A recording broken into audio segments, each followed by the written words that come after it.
नमस्कार, मी साक्षी पांचा news अनकटच्या Pune connect मध्ये तुम्हा सर्वांचं स्वागत करते। या बातमीपत्रात आपण पाहणार आहोत पुण्यात घडलेल्या दिवसभरातील 10 महत्त्वाच्या घडामोडी। राहुल गांधी विषयी वादग्रस्त वक्तव्य केल्याप्रकरणी महायुती विरोधात आज पुण्यात काँग्रेस आक्रमक झाल्याचं पाहायला मिळालं। संसदेतील विरोधी पक्षनेते खासदार राहुल गांधी यांच्या विरोधात अपशब्द वापरणारे आमदार संजय गायकवाड आणि खासदार अनिल बोंडेंविरोधात कारवाई करावी अशी मागणी करिता कलेक्टर ऑफिस समोर काँग्रेसने जोडे मारो आंदोलन केले। भाजपकडून होणारा अपशब्दाचा वापर थांबला नाही तर काँग्रेस अशा समाजकंटकांचा घरात घुसून समाचार घेईल असा इशारा शहराध्यक्ष अरविंद शिंदे यांनी माध्यमांशी बोलताना दिलाय। राहुल गांधी यांच्या विरोधात केलेल्या पूर्ण महाराष्ट्रभर काँग्रेसकडून आता एकंदर आपल्याला पुण्यामध्ये आहोत। कलेक्टर ऑफिसच्या बाहेर आंदोलन सुरू आहे। शहराध्यक्ष अरविंद शिंदे आमदार दंगे सहभागी झाले आहेत। एकंदरीत त्यांच्याकडनं विचारूया की काय सांगायला भाऊ, कशा प्रकारे आंदोलन होतं। एकंदरीत ही दुसरी घटना आहे आपल्या राहुल गांधी यांच्या विरोधामध्ये अनेक व्यक्ती विरोधकांकडनं होत आहेत। आता तुम्ही विरोधकांचा चांगला समाचार घेतला, काय पहिली प्रतिक्रिया? हा देश संविधानावर चालतो आणि हा देश बलिदानाचा इतिहास आहे। हा देश स्वतंत्र करताना काँग्रेसने बलिदान दिलेलं आहे। गांधी घराण्याला बलिदानाचा इतिहास। गांधींबद्दल जर असं वक्तव्य असेल तर अत्यंत चुकीचं आहे। जीभ छाटणं भेटणं हे हुकुमशाहीच्या दिशेने चाललेला देश आहे। ह्याला अडवण्याचं काम जनता करेलच, पण अशा पद्धतीने जर वल्गना करत असतील तो काँग्रेस पक्ष कदापि गप बसणार नाही। जशात तसं उत्तर देईल।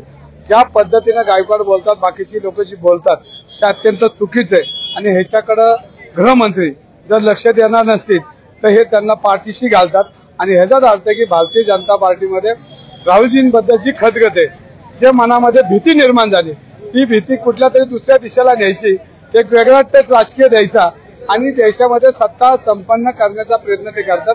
पण ही सत्ता अशी मिळणार नाही। हुकुमशाहीला ही जनता कधीच भीक घालत नाही आणि ही स्वातंत्र्याचा इतिहास आहे, बलिदानाचा इतिहास आहे। जीभ छाटण्या भेटणं हा यांचं काम नाहीये। यांनी जीभ छाटायची असेल तर कुठल्या एखादा चौक ठरवला पाहिजे आणि आम्हाला त्या ठिकाणी त्यांनी बोलव आणि त्यांनी ते कृत्य करावं। मग आम्ही त्यांना खऱ्या अर्थाने म्हणून की घरात बसून वल्गना करण्यापेक्षा राजकारण करा। नक्कीच आपल्यासोबत काही कार्यकर्ते सुद्धा काय सांगाल, एकंदरीत आज काँग्रेसकडून आंदोलन झालं, काय फिलिप? आजचं जे आंदोलन होतं ते राहुल गांधीजींविरोधात तरविंदर सिंग मारवा, रवनीत बिट्टू, अनिल बोंडे आणि संजय गायकवाड या भाजपाच्या वाचाळवीरांनी जे निषेधार्थ वक्तव्य केलं त्याच्या विरोधात आजचं हे आंदोलन होतं। ह्या सर्व लोकांची राहुल गांधींची नाव घ्यायची सुद्धा लायकी नाहीये, हे मी प्रथमतः सांगतो। राहुल गांधींना हे धमक्या देतात। अहो, राहुल गांधींच्या घराण्याला त्यागाचा इतिहास आहे, बलिदानाचा इतिहास आहे। त्यांच्या आजी, त्यांचे वडील हे देशासाठी आपलं बलिदान दिलेलं आहे आणि तुम्हाला वाटतं राहुल गांधींसारखा नेता यांच्या या धमक्यांना भीक घालेल? बिलकुल नाही। पण मी काँग्रेस कार्यकर्ता म्हणून एवढंच सांगू इच्छितो की आम्ही गांधीवादी विचाराचे असलो तरी पण आम्ही महाराष्ट्रातील शिवाजी महाराजांचे मावळे आहोत आणि ह्याच्या पुढे जर हे असल्या वाचाळवीरांचे वक्तव्य थांबले नाही तर काँग्रेस कार्यकर्ता म्हणून आणि पुणे शहर काँग्रेस कमिटीच्या वतीनं मी त्यांना आवाहन देतो की ह्याच्या पुढे जर हे असले वक्तव्य थांबले नाही तर जसे तसे उत्तर देण्यात येतील। नक्कीच बघायला गेलं तर राहुल गांधी यांच्या विरोधात जे वक्तव्य केलं होतं त्याच्या निषेधार्थ पुण्यामध्ये काँग्रेसकडून जोरदार जोडे मारो आंदोलन देखील झालं होतं। जर ही वक्तव्य वारंवार थांबली नाही तर येणाऱ्या काळामध्ये तीव्र आंदोलन करू असा थेट कार्यकर्त्यांनी देखील इशारा दिलेला आहे। कॅमेरामन वैभवसह मी शुभम, न्यूज अनकट, पुणे। राज्यात विधानसभा निवडणुकीची रणधुमाळी सुरू असतानाच महाविकास आघाडी आणि महायुतीकडून विधानसभेत यश मिळवण्यासाठी जोरदार तयारी सुरू असतानाच राज्यातील सामान्यांचे प्रश्न सोडवण्यासाठी चळवळीच्या पार्श्वभूमीवर असलेले छोटे पक्ष एकत्रित येऊन येत्या निवडणुकीत तिसरी आघाडी उभी करण्याचे प्रयत्न करतायत। गुरुवारी पुण्यात झालेल्या बैठकीला स्वाभिमानी शेतकरी संघटनेचे अध्यक्ष राजू शेट्टी, स्वराज्य पक्षाचे अध्यक्ष छत्रपती संभाजीराजे, प्रहार संघटनेचे आमदार बच्चू कडू, माजी आमदार वामनराव चटप, शंकरराव धोंडगे यांच्यासह प्रमुख शेतकरी संघटनांचे पदाधिकारी होते। यावेळी राजू शेट्टी यांनी तिसरी आघाडी तयारी करत विधानसभा निवडणूक लढणार असल्याचं सांगितलंय। राज्यात सध्या विधानसभा निवडणुकीचे वारे वाहत आहे। सर्वत्र निवडणुकीची धामधूम सुरू आहे। याच पार्श्वभूमीवर राजकीय गाठीभेटी, बैठका, सभा, मेळाव्यांचं आयोजन होताना दिसतंय। तसेच विधानसभा निवडणूक लढण्यास इच्छुक असणाऱ्यांमध्ये जोरदार रस्सीखेच देखील सुरू आहे। अशातच पुण्यातील 8 विधानसभा मतदारसंघांपैकी कोथरूड विधानसभा मतदारसंघामध्ये सध्या मोठ्या राजकीय घडामोडी घडण्याची शक्यता आहे। शिवसेना फुटीनंतर कोथरूड मधील अनेक शिवसैनिक हे ठाकरेंच्या सेनेत आहेत। त्यामुळे महाविकास आघाडीच्या जागा वाटपामध्ये हा मतदारसंघ ठाकरेंच्या शिवसेनेचा वाट्याला जाण्याची दाट शक्यता आहे।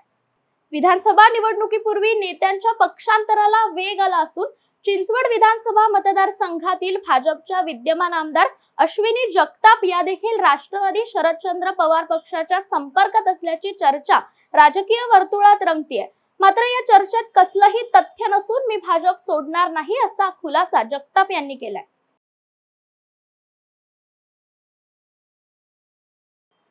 कागलमधील भाजपचे समरजित घाडगे यांच्यानंतर पुणे शहरातील वडगाव शेरी विधानसभा मतदारसंघाचे भाजपमधील माजी आमदार बापूसाहेब पठारे यांना शरद पवार यांनी पक्षात प्रवेश देऊन भाजपला शहरात धक्का दिलाय।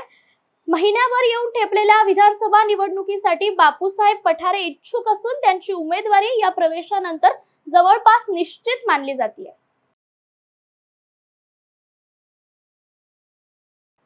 आरोग्य विभागातील प्रशासकीय संरचना डावलून अनागोंदी कारभाराचा शासन निर्णय रद्द करण्याच्या मागणीसाठी गेल्या 2 दिवसांपासून पुण्यामध्ये आरोग्य विभागाचे कर्मचारी बेमुदत उपोषणाला बसले असून आज काँग्रेसचे आमदार धनगेकर यांनी देखील या उपोषणाला पाठिंबा दिलाय। आमच्या मागण्या जोपर्यंत पूर्ण होत नाही तोपर्यंत आम्ही उपोषण मागे घेणार नाही असं मत माध्यमांशी बोलताना उपोषणकर्त्यांनी मांडलंय। शासनाने 16 फेब्रुवारी 2024 रोजी एक शासन निर्णय काढला आणि लगेच 12 सप्टेंबर 2024 रोजी एक जुलमी शासन निर्णय काढला। यामध्ये की सार्वजनिक आरोग्य विभाग हा खूप महत्त्वाचा विषय आहे, सर्वसामान्यांच्या अगदी जवळचा विषय आहे। सेवा पुरवल्या जातात अशाच डिपार्टमेंटला हा शासन निर्णयानं त्याची रचना विस्कळीत होणार आहे, प्रशासन पूर्ण विस्कळीत होणार आहे आणि हा जो शासनाकडून जो डाव आखला गेलेला आहे तो अत्यंत घातक आहे, सर्वसामान्यांच्या दृष्टीने घातक आहे। याच्यामध्ये संचालक कार्यालयाकडचे सर्व अधिकार काढून त्यांच्यापेक्षा कनिष्ठ असलेल्या उपसंचालक या पदाकडे ते अधिकार देण्यात आलेले आहेत। 12 सप्टेंबरच्या GR नुसार त्या संचालक कार्यालयाने आजपर्यंत कोरोना सारख्या महामारीचा सामना करत असताना पूर्ण राज्याचे व्यवस्थितरित्या नियंत्रण करून सुप्रशासन केले, याची दखल म्हणून माननीय राजेश टोपे साहेबांनी हाऊसमध्ये ही गोष्ट शाबासकीची कौतुकाची थाप मांडली होती। त्याचबरोबर राज्याची पदभरती जी असेल ती सुद्धा पदभरती सारखा विषय या संचालक कार्यालयाकडून हाताळला गेला होता व्यवस्थित पारदर्शकपणे।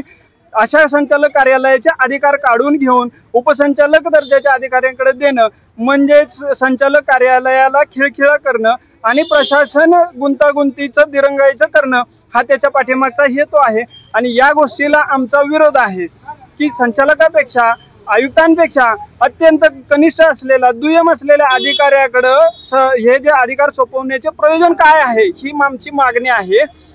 जोपर्यंत हा शासन निर्णय 16 फेब्रुवारी 2024 आणि 12 सप्टेंबर 2024 चा अन्यायकारक आणि जुलमी असलेला शासन निर्णय जोपर्यंत रद्द केला जाणार नाही तोपर्यंत संघटना पुणे आणि मुंबईचे जे मुख्यालय आहे राज्याचे तिथं काम बंद आंदोलन पूर्णपणे 100% केलं जाईल अशी संघटनेची एक मागणी आहे, तो शासन निर्णय रद्द करावा। गणेश विसर्जन मिरवणुकीत रंगावलीचे कायम आकर्षण असते। यंदा घातक विळख्यात तरुणाई या ज्वलंत विषयावर आधारित रांगोळीच्या पायघड्या काढण्यात आल्या। त्याद्वारे ड्रग्ज पासून ते ऑनलाईन गेमिंग मध्ये अडकलेल्या तरुणाईला त्यातून दूर जाण्याविषयीचा महत्त्वपूर्ण संदेश दिला गेला। 8 वर्षाच्या लहान मुलांपासून ते 80 वर्षाच्या ज्येष्ठांपर्यंत या वयोगटातील रंगावलीकार एकत्रित येत मिरवणुकीत 11 चौकात रांगोळीच्या पायघड्या काढण्यात आल्या। पाणी आणण्यासाठी गेलेल्या 2 अल्पवयीन मुलांकडून धक्का लागल्याच्या कारणाने त्यांना मारहाण करण्यात आली आहे। या प्रकरणी पुण्याच्या इंदापुरातील भिगवण पोलिसात 16 जणांवर अॅट्रॉसिटी अंतर्गत गुन्हा दाखल करण्यात आला असून यातील एकास अटक करण्यात आली आहे। उर्वरित आरोपींना अटक करण्याच्या मागणीसाठी आज भिगवण मध्ये नागरिकांनी बंद पाळत निषेध मोर्चा काढलाय। सर्व आरोपींना अटक करण्याची मागणी या मोर्चातून करण्यात आली आहे। राज्यभरात ज्या ठिकाणी लिंगायत समाजात जास्त प्रमाणात आहे अशा सर्व ठिकाणी जाऊन समाजाला एकत्रित करणे तसेच वेगवेगळ्या क्षेत्रात काम करणाऱ्या लिंगायत समाजातील नागरिकांचा सन्मान करण्याच्या हेतूने हिंदू वीरशैव लिंगायत सन्मान यात्रा काढण्यात येते। या संदर्भात अधिक माहिती आज पत्रकार परिषदेत आयोजकांकडून देण्यात आली। हिंदू वीरशैव लिंगायत मंचाच्या वतीने वीरशैव लिंगायत समाज सन्मान यात्रा भक्तिस्थळ ते शक्तिस्थळ हा प्रवास संपूर्ण महाराष्ट्राच्या 30 जिल्ह्यांमधून स्पर्श करून जात आहे। महाराष्ट्रातल्या 60 विधानसभांमध्ये ज्या ठिकाणी लिंगायत समाज मोठ्या प्रमाणावरती आहे त्या सगळ्या समाजाचं एकत्रित संघटन करणं, त्या क्षेत्रातले शिक्षण, सहकार, कृषी क्षेत्रात काम करणाऱ्या सगळ्या संस्था चालकांचं, शिक्षण महर्षींचं, राजकीय क्षेत्रात काम करणाऱ्या सगळ्या नेते मंडळींचं स्वागत करून त्यांचा सन्मान करावा या दृष्टिकोनातून ही यात्रा काढलेली आहे। या यात्रेचा मुख्य उद्देश सरसकट लिंगायतांना ओबीसीचं आरक्षण मिळणे, बसवेश्वर आर्थिक विकास महामंडळाला 1000 कोटी रुपये मिळणे, निवासाच्या संदर्भात मुंबई, पुणे मेट्रो सिटीजमध्ये निवासी वसतिगृह निर्माण करणे, संपूर्ण महाराष्ट्रातल्या लिंगायत समाजाचं राजकीय नेतृत्व प्रगल्भ करून पुढे आणणे व माझ्यासारख्या एक सर्वसामान्य कार्यकर्त्याला राज्यसभा खासदार केल्यानंतर लिंगायत समाजाचा म्हणून मी त्याचं ऋण फेडण्यासाठी महाराष्ट्रातल्या सगळ्या लिंगायत समाजाला 18 पगड जातीतील पोटजातींना एकत्रित करण्याच्या दृष्टिकोनातून ही यात्रा काढलेली आहे। मी हिंदू वीरशैव लिंगायत मंचाच्या सर्व महाराष्ट्रातल्या कार्यकर्त्यांचं मनापासून आभार व्यक्त करतो। ही यात्रा भक्तिस्थळ ते शक्तिस्थळ म्हणजे मंगळवेढा येथे समारोप होणार आहे। या राज्याची प्रमुख नेते मंडळी या कार्यक्रमाच्या समारोपाला उपस्थित राहणार आहेत। महाराष्ट्रातल्या सगळ्या लिंगायत समाजातल्या मंडळींना माझी विनंती आहे की त्यांनी मंगळवेढ्याच्या समारोपीय भाषण कार्यक्रमामध्ये येऊन आपण या यात्रेला आशीर्वाद द्यावा ही विनंती। धन्यवाद। इस्लाम धर्म संस्थापक हजरत प्रेषित मोहम्मद पैगंबर यांची जयंती पुणे जिल्ह्यातल्या इंदापूर शहरात सोमवारी मोठ्या उत्साहात साजरी करण्यात आली। मात्र या दिवशी निघणारा जुलूस पोलीस प्रशासनाच्या आवाहनानुसार गणपती उत्सवानंतर म्हणजेच आज काढण्यात आला। मुस्लिम बांधवांनी 2 दिवसानंतर जुलूसचे आयोजन करून शहरातील दर्गा, मस्जिद, चौकापासून या जुलूसची सुरुवात केली।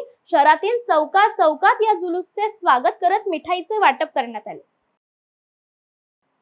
वेळ झाली पुणे कनेक्ट मध्ये इथेच थांबायची। तुम्ही पाहत रहा न्यूज अनकट।